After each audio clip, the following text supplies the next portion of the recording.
বাস্তবতা থেকে একটা জিনিস শিখেছি, চুপচাপ মেনে নিলে সবার কাছেই ভালো থাকা যায়।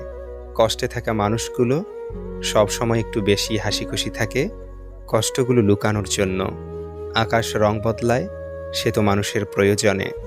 মানুষ রং বদলায় নিজের স্বার্থের কারণে। স্বার্থপর মানুষ সব কিছুতেই স্বার্থ খোঁজে, স্বার্থ হাসিল হলে আঘাত করে কেটে পড়ে। কিছু মানুষ চাঁদ এনে দেওয়ার গল্প বলে আকাশটাই কেড়ে নিয়ে যায়। ঋণ পরিশোধ করা যায়, কিন্তু উপকার কোনোদিন শোধ করা যায় না। হিংসা করে অন্যের ক্ষতি সহজেই করতে পারবে, কিন্তু কোনোদিনও নিজের উন্নতি করতে পারবে না। সুখ কখনো জোর করে জীবনে আনা যায় না। যখন আসে সব কিছু নিয়েই আসে, যখন যায় সব কিছু নিয়েই যায়। পুরুষের ব্যক্তিত্ব তার কথায়, নারীর ব্যক্তিত্ব তার আচরণে। বৃষ্টি না আসলে বোঝা যায় না ছাতার কোথায় ছিদ্র আছে, তেমনি খারাপ সময় না আসলে বোঝা যায় না কার মনে কি আছে। শেখার মধ্যেও পার্থক্য একটা আছে। বই থেকে শিক্ষা গ্রহণ করলে ঘুম চলে আসে, আর জীবন থেকে শিক্ষা গ্রহণ করলে ঘুম উড়ে যায়।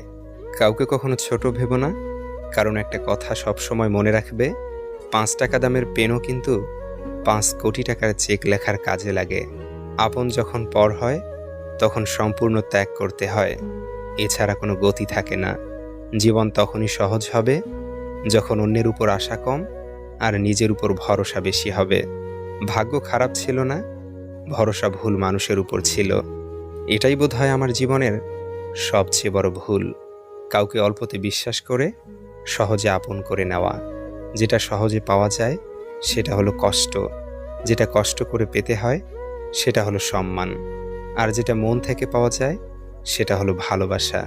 কাউকে অন্যায়ভাবে কষ্ট দিও না, মনে রেখো চোখের জলের অভিশাপ বড় কঠিন জিনিস। আমি যাদের আঁকড়ে ধরে বাঁচতে চেয়েছি তাদের অবহেলা আমাকে শিখিয়ে দিয়েছে কিভাবে নিজেকে ভালোবেসে বাঁচতে হয়। তার জন্য কেঁদে কোনো লাভ নেই, যে কিনা আপনার হাসিটাকেই মেরে ফেলেছে। ক্ষমতার থেকে বুদ্ধিকে বেশি ব্যবহার করো।